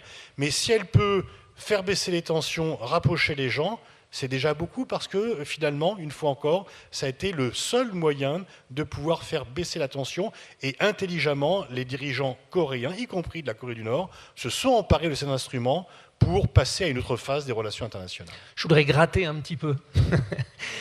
Évidemment, vous avez évoqué ce régime, une dictature terrible, et qui est donc aujourd'hui pauvre parce que soumis à un boycott économique. Et que derrière la question du nucléaire, il y a donc la volonté de l'ONU, mais donc des États-Unis, de boycotter économiquement ce pays. Est-ce que finalement ces Jeux Olympiques ne servaient pas à Kim Jong-un, le président nord-coréen, pour faire du relationnel et pour finalement sortir de ces sanctions économiques et de pouvoir retrouver une certaine richesse Est-ce que finalement, les Jeux n'ont pas été un peu aussi l'otage de ce dictateur infâme dont vous reparliez, dont vous évoquiez les difficultés du régime? C'était une porte de sortie. Ensuite, la question économique, si la Corée du Nord est pauvre, c'est plus à cause de la gestion des dirigeants nord-coréens que les sanctions de l'ONU. Les sanctions de l'ONU sont... Oui, parce qu'au départ, avant qu'il y ait les sanctions, il y a eu une famine terrible dans les années 90, des dizaines de milliers de Nord-Coréens qui sont morts de faim. Il n'y avait pas à l'époque de sanctions. Disons que simplement le régime, qui était un régime complètement fermé sur lui-même, ne pouvait pas apporter la satisfaction. C'est le régime en tant que tel qui apportait la misère. Ensuite, effectivement, les sanctions n'ont pas aidé. Alors, le problème, c'est que Kim Jong-un dit « j'ai besoin de la levée des sanctions pour développer », ce qui est vrai, et les Coréens du Sud sont prêts à lever les sanctions, parce qu'eux, ils y voient des capacités d'investissement au nord. Il y a cette fameuse ligne de chemin de fer entre les deux capitales, notamment. Qui est fermée, mais qui attend on va passer à travers le mur, quoi. Voilà. Mais donc, les Coréens du Sud aimeraient profiter de la main-d'œuvre nord-coréenne, aimeraient investir, parce que tout est à faire dans ce pays. Mais les Nord-Coréens demandent qu'il y ait d'abord la levée des sanctions avant de dénucléariser, alors que Trump demande qu'il y ait d'abord dénucléarisation avant de lever les sanctions. Donc c'est un peu cet ordre de priorité. Et il faut distinguer les sanctions onusiennes et les sanctions américaines, mais comme les États-Unis ont un siège de membre permanent, donc il y a toute une pression de gens qui disent la politique de Kim, du président Moon, sud-coréen, c'est de dire il faut, comme les Allemands de l'Ouest ont apprivoisé les Allemands de l'Est, et qu'à force de voir en Allemagne de l'Est ce qui se passait en Allemagne de l'Ouest, eh bien, les Allemands de l'Est, qu'est-ce qu'ils ont fait? Ils ont bien sûr choisi la liberté contre la dictature, mais ils ont aussi choisi la Mercedes contre la Trabant. Et donc, si on développe les relations économiques entre la Corée du Sud et la Corée du Nord, eh bien, les Nord-Coréens pourront penser à autre chose. Vous savez, qu'est-ce que craint le plus aujourd'hui le système nord-coréen? C'est les soap opéras.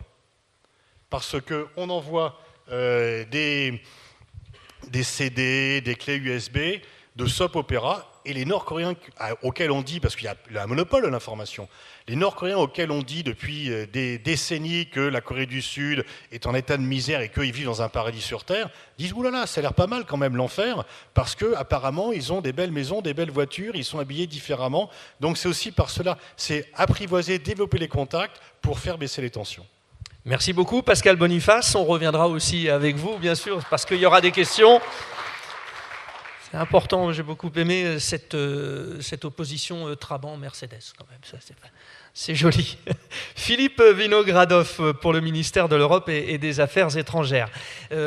Alors, évidemment, le regard international que vous avez ne peut que crier bonheur quand on parle de ces JO de Pyeongchang. Alors, avant de répondre plus précisément à votre question, je voulais préciser un peu quel est le rôle de la diplomatie sportive au sein du ministère. La diplomatie sportive telle qu'elle est mise en œuvre et telle que je suis chargé de la mettre en œuvre au sein du ministère des Affaires étrangères, c'est une diplomatie d'image, d'influence, vous l'avez dit dans votre présentation, économique, compte tenu des perspectives énormes de développement du business du sport, et touristique. Ça, c'est la diplomatie sportive telle qu'elle est mise en œuvre par le ministère des Affaires étrangères et d'autres acteurs du monde du sport, puisqu'il y en a beaucoup.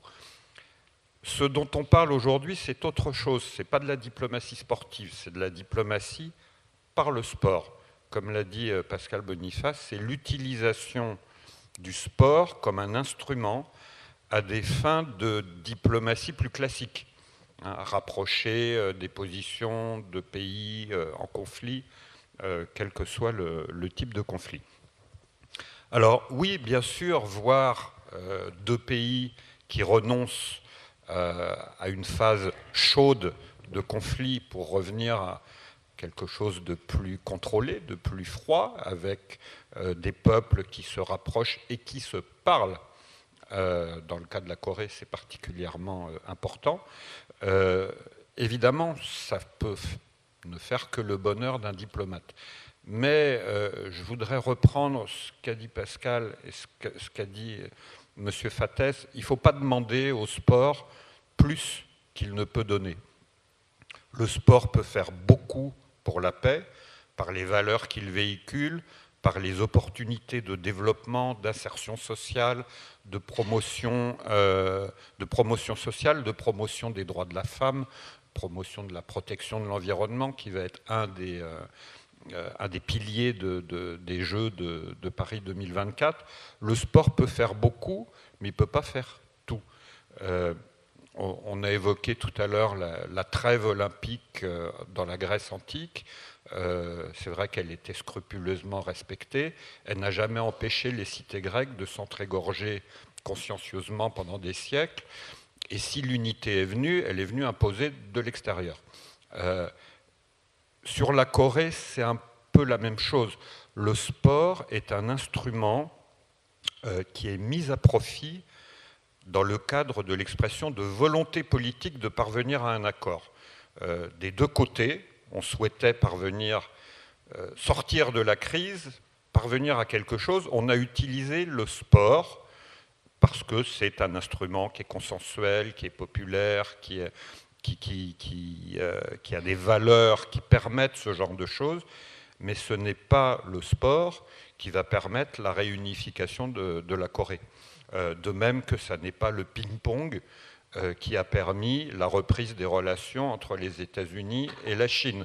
Il y avait une volonté politique de le faire, et on a trouvé ce biais pour y parvenir de façon symbolique. Voilà, il ne faut vraiment pas demander au sport ce qu'il ne peut pas faire. Il faut utiliser toutes les potentialités du sport en faveur de la paix, mais il ne faut pas non plus se faire d'illusions sur le pouvoir du sport sur un certain nombre de crises. Le sport ne va pas régler la crise du Moyen-Orient. Je ne pense pas. Oui, c'est vrai. Et un point que je voudrais mentionner, c'est la puissance du sport est énorme. La puissance du sport pour promouvoir des valeurs de paix est immense. Il faut que le sport lui-même soit irréprochable. Et tout ce qu'on voit de temps en temps, malheureusement, dans le sport, comme la violence dans le sport, le racisme dans le sport, il faut vraiment parvenir à éliminer tout cela pour que le sport puisse avoir la plénitude de son influence en faveur de la paix. Sur la caisse de résonance qu'est le sport, finalement, elle est, j'imagine, pour vous un atout considérable pour avancer dans la question diplomatique. Tout à l'heure, Guy de Ruth nous a révélé ces éléments de langage. J'ai beaucoup aimé ces termes, et en plus, il nous éclaire et il veut tout dire, finalement. Sur la question, par exemple, de la Corée du Sud, j'imagine qu'à certains moments, certains athlètes français ont voulu dire « Ah bien oui, on parle de la Corée du Nord, mais… comme le disait Pascal Boniface, où en sont les droits de l'homme ? Les footballeurs qui ont participé à la Coupe du Monde pour l'équipe de Corée du Nord, torpillés par le Brésil, ont tous été emprisonnés, de ce qu'on a pu comprendre. Est-ce que finalement, cette caisse de résonance et le poids que peut avoir la parole d'un sportif sont des choses que vous surveillez particulièrement, vous, dans la diplomatie, dans un contexte comme celui des Jeux de Pyeongchang ? Alors, la situation des Jeux de Pyongyang était tout à fait spécifique. Je tiens à dire, non, on ne donne pas d'instructions aux sportifs. Hein, il y a quand même l'autonomie du sport en France, c'est quand même quelque chose d'important. Certainement, il y a des discussions entre le CNOSF, les fédérations et les autorités politiques pour donner un cadre. Mais les sportifs sont libres, ils sont autonomes. Mais je pense que chaque sportif est porteur de valeurs qui sont communes entre les différents pays. Et c'est pour ça qu'un sportif français, une fois qu'il a franchi la barrière de la langue, peut s'adresser à un sportif nord-coréen et ils ne vont pas se taper dessus, puisque le sportif français, a priori, n'ira pas dire aux Nord-Coréens « ton régime est pourri ». Non, ça ne se passe pas comme ça. Ce n'est pas ça l'ambiance du sport. Maintenant, on a évoqué tout à l'heure une déclaration un peu malheureuse avant les Jeux. Je tiens à dire que ce n'était pas une déclaration du gouvernement français, hein, c'était une déclaration d'un ministre français dans un cadre non officiel. Donc ce n'était pas la position de la France. Bien sûr, on ne peut pas, quand une compétition sportive se passe dans un environnement conflictuel ou dans un environnement culturel spécifique, évidemment, on donne des éléments, non pas des éléments de langage, mais des éléments d'information aux sportifs qui se rendront sur place, dire voilà, il vaut mieux que vous fassiez ceci, que vous ne fassiez pas cela, pour faciliter le bon déroulé de la compétition. Quand l'athlète parle, il parle en tant qu'athlète français aussi. Oui, bien sûr, mais on n'empêche pas un athlète de parler. On n'est pas en Corée du Nord. Juste une petite précision, parce que finalement, à l'occasion des JO de Pékin, ça a été l'occasion d'évoquer très largement les droits de l'homme, et j'ai l'impression que le gouvernement français, d'ailleurs, de l'époque, avait pris part à ces discussions, mais j'ai l'impression que finalement, on partait de tellement de loin concernant la Corée du Nord qu'on en a un peu oublié la question des droits de l'homme, mais que finalement, c'était une évidence pour tout le monde. Mais est-ce qu'on aurait pu faire un peu plus diplomatiquement autour de ce rapprochement, ou est-ce que finalement c'est le début d'un processus sur lequel on va rebondir? On en parlait avec Guy Drut tout à l'heure, en 2024 par exemple. Alors, dans le domaine des droits de l'homme, je voudrais reprendre ce qu'a dit Pascal Boniface, c'est les petits pas, les petites influences sont beaucoup plus efficaces que les déclarations tonitruantes qui braquent tout le monde et qui n'aboutissent à rien. Promouvoir les droits de l'homme en Corée du Nord, c'est certes pas facile, mais via des rencontres entre sportifs, les soap operas, toutes ces petites choses qui permettent, qui ouvrent l'horizon des Nord-Coréens et qui va les amener à réfléchir, c'est beaucoup plus efficace que d'arriver en brandissant le drapeau des droits de l'homme, c'est nous la France, on est le pays des droits de l'homme, vous allez voir ce que vous allez voir. Non, ça ne marche pas comme ça. On peut être beaucoup plus efficace dans la discrétion. C'est ce qu'on appelle de la diplomatie. Voilà. Pascal Ajouter Boniface. quelque chose sur ce que vient de dire Philippe. En fait, ça dépend ce que l'on veut faire. Est-ce que l'on veut être efficace ou est-ce qu'on veut se faire plaisir? Et souvent, la posture, c'est de l'imposture. C'est-à-dire que jouer les chevaliers blancs en disant... Et d'ailleurs, ceux qui parlent des droits de l'homme, généralement, demandent à boycotter. Ils ne demandent pas le boycott des films, de leurs écrits, de leurs livres. Ils ne demandent pas qu'on n'exporte plus leurs produits. Ils demandent toujours le boycott des compétitions sportives. Que des intellectuels ou des artistes demandent le boycott des compétitions sportives n'est souvent pas tellement et plus la marque du mépris du sport que l'attachement aux droits de l'homme, en règle générale. Parce que c'est toujours le sport qui doit payer et pas les autres produits. Et ensuite, très franchement, si par exemple le gouvernement ou si Denis Masseglia avait dit au Corée du Nord « Attention, ce que vous faites sur les droits de l'homme, c'est pas bien », est-ce que vous pensez vraiment que Kim Jong-un va dire « Ah bah oui, c'est vrai, je m'en rends compte tout d'un coup ». Est-ce qu'il aurait dit « Oula, je vais me faire engueuler par le président français, etc. » Ça n'aurait rien changé. Donc en fait, il faut vraiment faire attention sur ces thèmes-là, c'est très important. Et une fois encore, on peut être dans la posture, effectivement, se faire plaisir. C'est ce que disait Raymond DeVos. Je pousse un cri, ça fait quoi? Ça soulage. Bon, d'accord, ok, c'est très bien, mais ça ne sert à rien. Pour Philippe Müller-Wirth, maintenant, de l'UNESCO, j'aimerais une petite réaction. Alors, l'UNESCO, c'est la culture, c'est la science, il faut ajouter sport, hein, quand même. On est d'accord. Quand on voit ce qui s'est passé en Corée. Très méconnu, mais évidemment, sport, oui. La directrice générale, à l'occasion des journées internationales qui célèbrent différentes causes, pour la journée qu'on va célébrer demain, commence son message, premièrement en félicitant le mouvement sportif et le mouvement olympique pour ce qui s'est passé aux Jeux à Pyeongchang.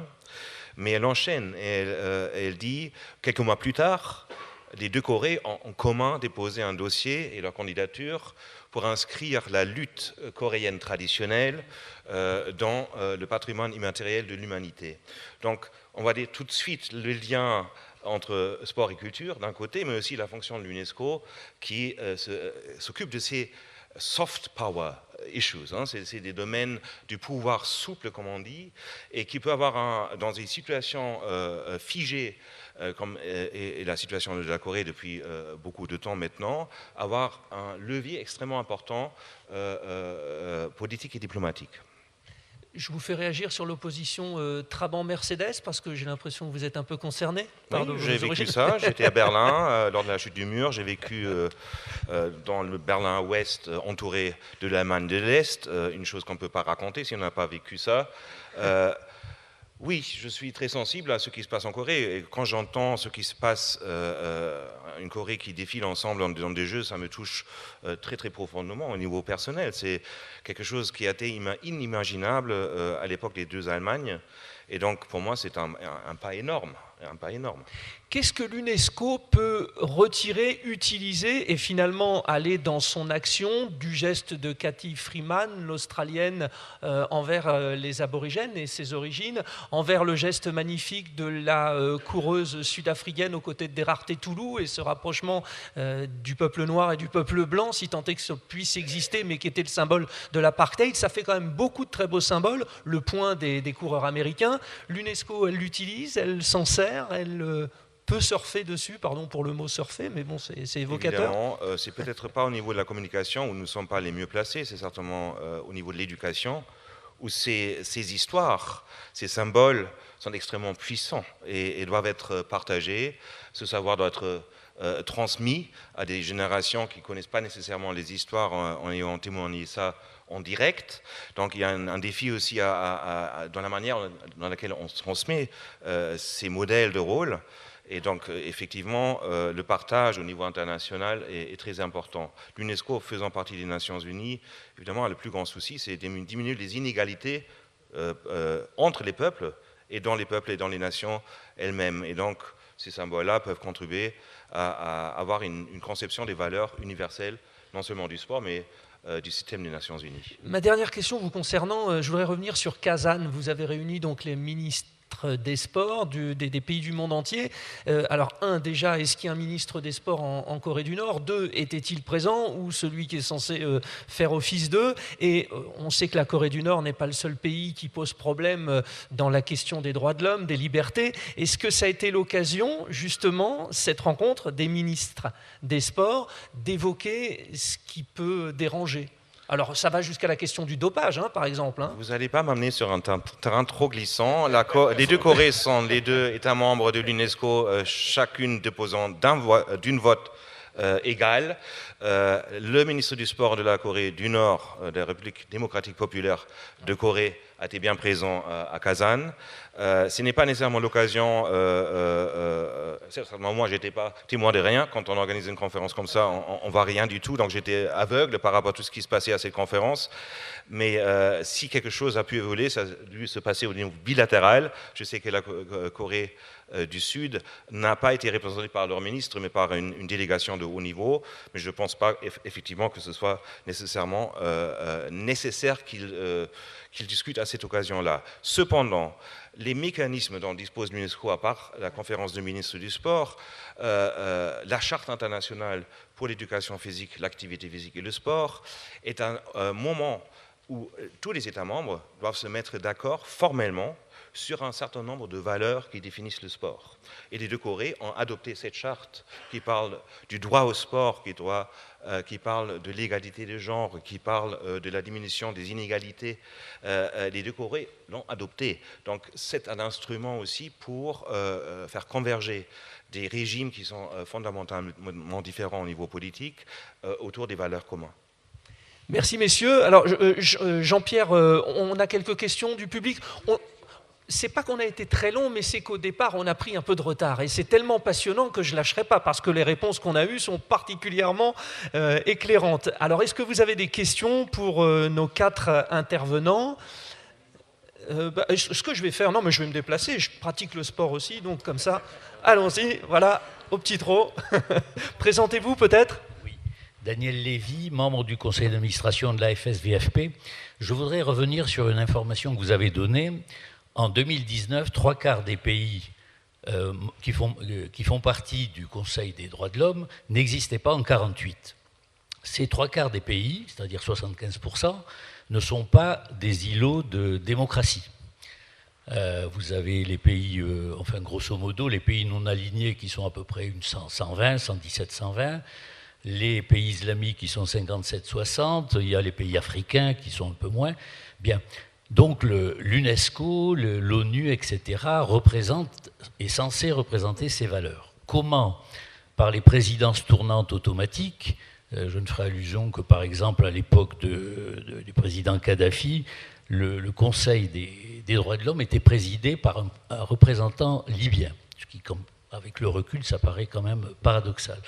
Comment vous arrivez à concilier, pour reprendre la primauté de l'importance des décisions, même qui ne sont pas démocratiquement majoritaires? Je refais allusion à ce qu'a dit l'excellente illustration de la primauté des idées sur ce qu'a dit M. Dru sur l'abolition de la peine de mort, qui n'était pas majoritaire à un moment et qui l'est devenu, et tant mieux. Donc, comment arrivez-vous à concilier, ce sera mon dernier mot, cette importance démographique, cette importance politique, automatique, sur la primauté des principes qu'on est censé représenter? Qui veut répondre? Guy Dru, un petit mot, non? Pascal Boniface. Oui, je pense que c'est un peu difficile pour Philippe de répondre à cette question-là. Ce sont les limites du système intergouvernemental. C'est-à-dire qu'en fait, on a deux solutions. Soit on fait une alliance des démocraties, et on est un peu isolé. L'ONU a choisi de représenter tous les pays, contrairement à la SDN, qui ne voulait avoir que des pays que les autres États étaient en mesure de fréquenter.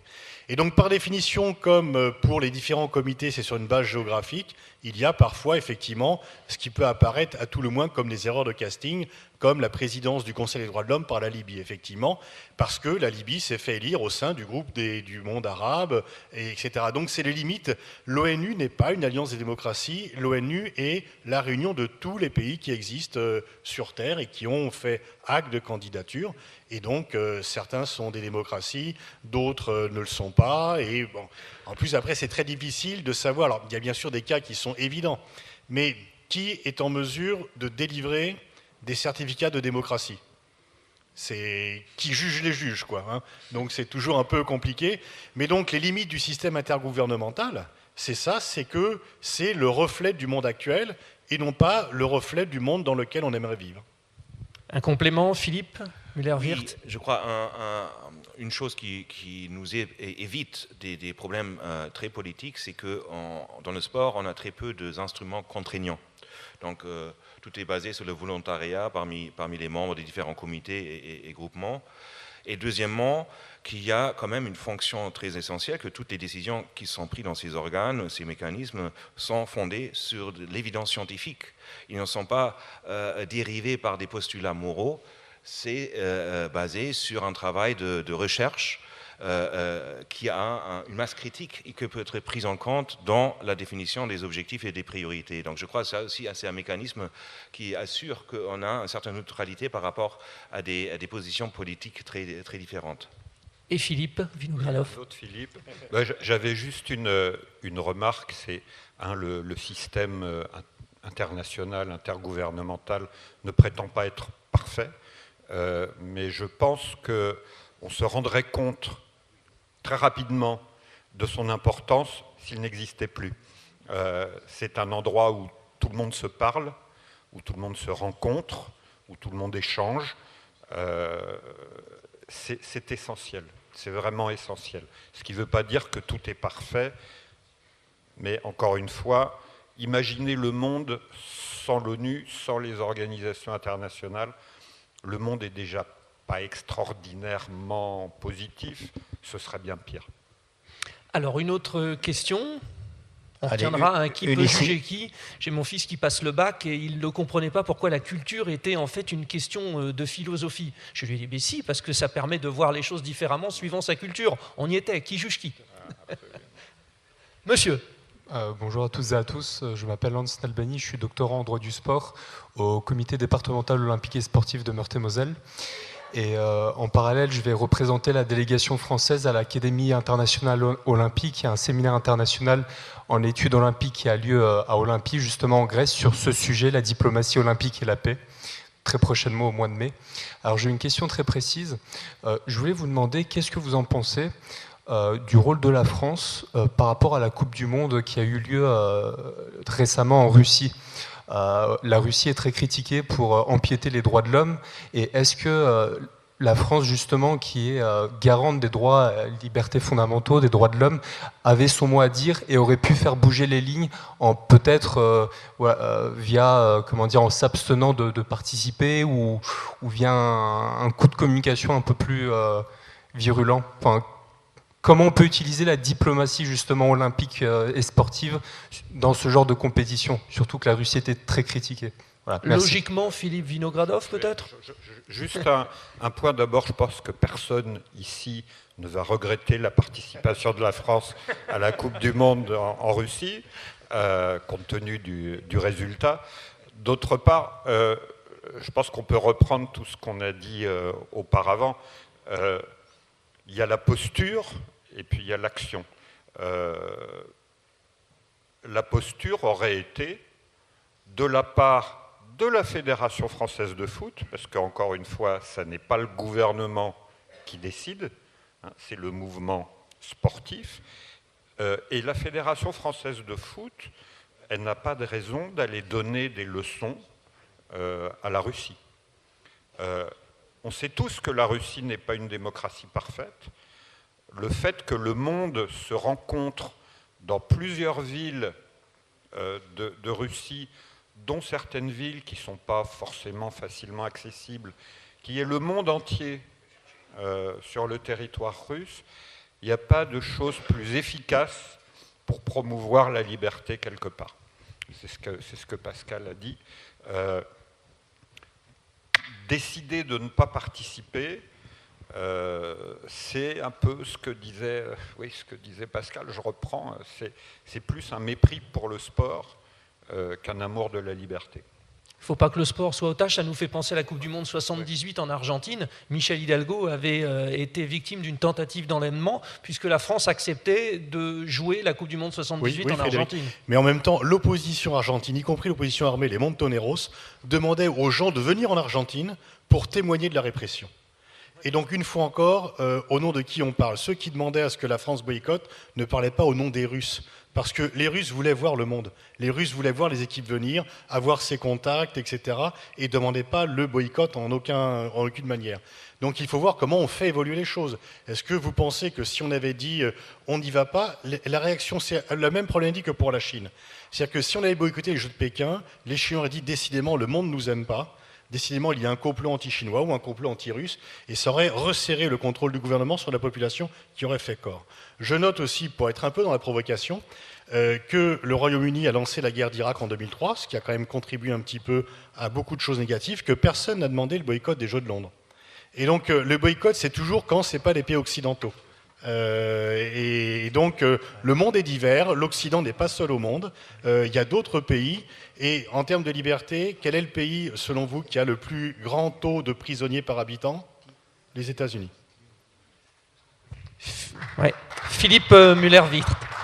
Juste pour dire au contraire que la Coupe du Monde a obligé ou a motivé les autorités russes à s'occuper très sérieusement des problèmes du racisme dans les stades, qui est très explicite. Et ils ont mobilisé l'UNESCO, le Commissariat des droits de l'homme, pour faire de la prévention pour l'événement lui-même, mais au-delà. Donc on a aussi utilisé cet événement pour améliorer la situation au niveau des droits de l'homme. La question de l'homophobie aussi qui a été soulevée, alors qu'en Russie c'était tabou. Hein. Ouais. Oui, ah bah oui. Alors on doit conclure. On serait resté des heures. Hein. Là, c'est passionnant. Hein. J'étais content d'être là. Non, c'est très bien. Et moi, j'ai écouté parce que tout ce qui a été dit, elle a été excellemment. Donc, c'est pas la peine de rajouter quoi que ce soit. Mais sur cette politique des petits pas, c'est ce en quoi on peut être les sportifs peuvent être les plus efficaces. Parce que il y a des choses que j'ai pas vécues. Je me suis pas exprimé sur la Coupe du Monde en Russie parce que j'avais dit que la France n'avait jamais boycotté des Jeux Olympiques. Il en va de même pour des manifestations sportives internationales. Mais en revanche, moi, ma première sélection internationale, j'étais encore cadet, donc j'avais 16 ans et demi. C'était un match en Pologne, à Katowice, un match Pologne-France junior. Et c'était en 67. Donc le mur n'était pas tout à fait sec encore. Et là, je peux vous dire qu'à travers toutes les discussions que j'ai eues tout au long de ma carrière avec des athlètes qui étaient de l'autre côté du mur, je pense que ça a joué un tout petit peu, mais c'est comme l'homéopathie, quoi. C'est une petite graine, une petite graine, une petite graine, et puis à la fin, ça a donné les événements qu'on connaît des années 90. Et pour la Corée du Sud et la Corée du Nord, et la Corée du Nord par rapport au monde entier, ce sera, à mon avis, un peu pareil. Le mur était encore un peu humide, mais il était bien soudé, parce que comme disait Coluche, Jaruzelski avait ses lunettes pour souder. Voilà. C'était la Pologne, la petite blague. Merci à vous tous. Merci. Philippe Vinogradov, Pascal Boniface, Philippe Muller-Wirth et Guy de Ruth.